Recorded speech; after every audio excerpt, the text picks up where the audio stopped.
Assalamualaikum warahmatullahi wabarakatuh. Saya Violet Skandina dari kelompok 7. Sebagai pemateri pertama, ingin menjelaskan tentang mengelola komunikasi massa. Mengembangkan dan mengelola iklan. Periklanan adalah sebuah bentuk terbayar atas presentasi non-pribadi dan promosi ide, barang, atau jasa oleh sponsor yang jelas. Menurut Jais, pada tahun 2014, iklan didefinisikan sebagai segala bentuk pesan tentang suatu produk yang disampaikan lewat media, ditunjukkan kepada sebagian atau seluruh masyarakat. Menentukan tujuan iklan. Tujuan iklan merupakan suatu tugas komunikasi tertentu dan tingkat pencapaiannya harus diperoleh pada audiens tertentu dalam kurun waktu tertentu. Tujuan iklan dapat digolongkan menurut apakah sasarannya untuk menginformasikan, membujuk, mengingat, atau memperkuat. Tujuan-tujuan tersebut dimaksudkan untuk tahap-tahap yang berbeda dalam hierarki efek diantaranya. Yang pertama, iklan informatif, lalu iklan persuasif, iklan pengingat, dan iklan penguatan. Menetapkan harga iklan. Menurut Donald E. Schultz, Dennis Martin, dan William P. Brown, dalam buku Strategi Advertising Campaigns, ada 5 faktor khusus yang harus dipertimbangkan pada saat menetapkan anggaran iklan diantaranya. Yang pertama, tahap dalam siklus hidup produk. Yang kedua, pangsa pasar dan basis konsumen. Yang ketiga, persaingan dan gangguan. Yang keempat, frekuensi iklan. Lalu yang kelima, daya substitusi produk. Mengembangkan iklan. Dalam merancang dan mengevaluasikan sebuah iklan, penting untuk membedakan strategi pesan atau menentukan posisi dari sebuah iklan. Apa yang diupayakan untuk disampaikan oleh iklan tentang merek. Dari strategi kreatif, bagaimana iklan mengekspresikan tuntutan merek. Memutuskan media dan mengukur efektivitas. Pengiklan memilih jangkauan, frekuensi, dan dampak yang diinginkan. Memilih media jenis utama, memilih sarana media tertentu, memutuskan penentuan waktu media, dan memutuskan alokasi media secara geografis. Pemilihan media selection adalah proses menemukan media yang paling efektif, biaya untuk menghantarkan jumlah dan jenis paparan yang diinginkan kepada pemirsa sasaran. Promosi penjualan. Menurut Kotler dan Keller dalam Shimamura 2018, promosi adalah segala bentuk komunikasi yang digunakan untuk menginformasikan, membujuk, dan mengingat pasar sasaran tentang produk yang dihasilkan organisasi individu ataupun rumah tangga. Assalamualaikum warahmatullahi wabarakatuh. Perkenalkan, nama saya Indriana Sukma dari kelompok 7. Saya akan mempresentasikan tentang mengelola komunikasi massa.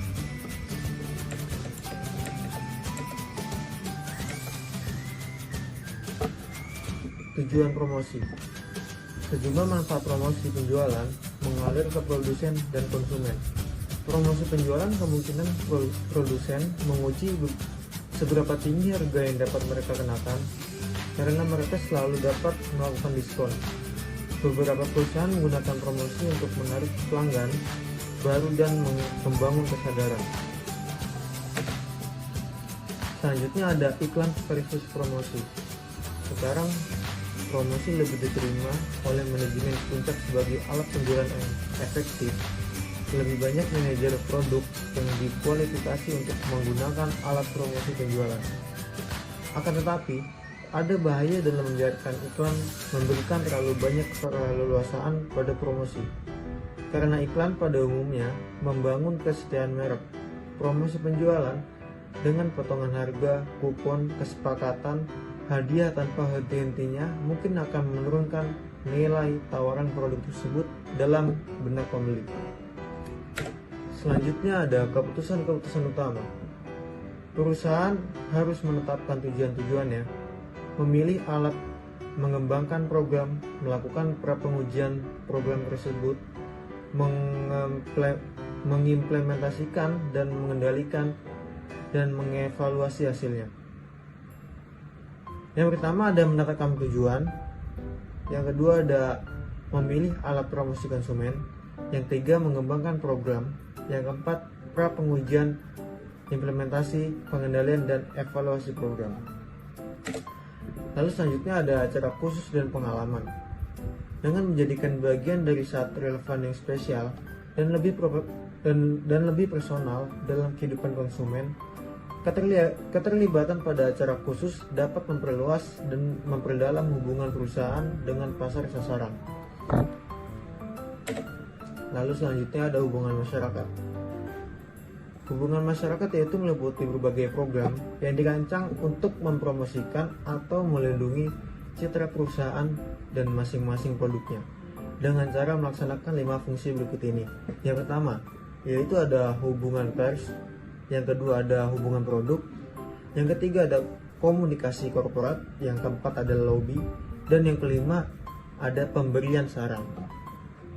Lalu selanjutnya ada hubungan masyarakat pemasaran. MPR memegang peranan penting dalam tugas-tugas sebagai berikut. Yang pertama, membantu peluncuran produk-produk baru.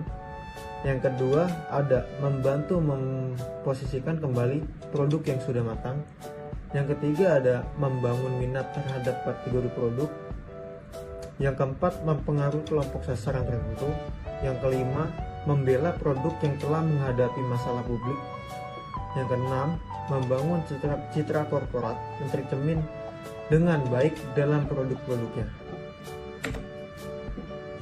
Selanjutnya ada keputusan utama dalam humas pemasaran. Manajemen harus menetapkan tujuan-tujuan pemasaran, memilih pesan-pesan dan sarana humas, melaksanakan rencana dan mengevaluasi hasilnya. Yang pertama, menetapkan tujuan pemasaran. Yang kedua, memilih pesan dan sarana. Dan yang ketiga, melaksanakan rencana dan mengevaluasi hasilnya. Lalu, terima kasih. Sekian presentasi dari kami. Mohon maaf bila ada salah-salah kata. Kurang lebihnya mohon maaf. Assalamualaikum warahmatullahi wabarakatuh.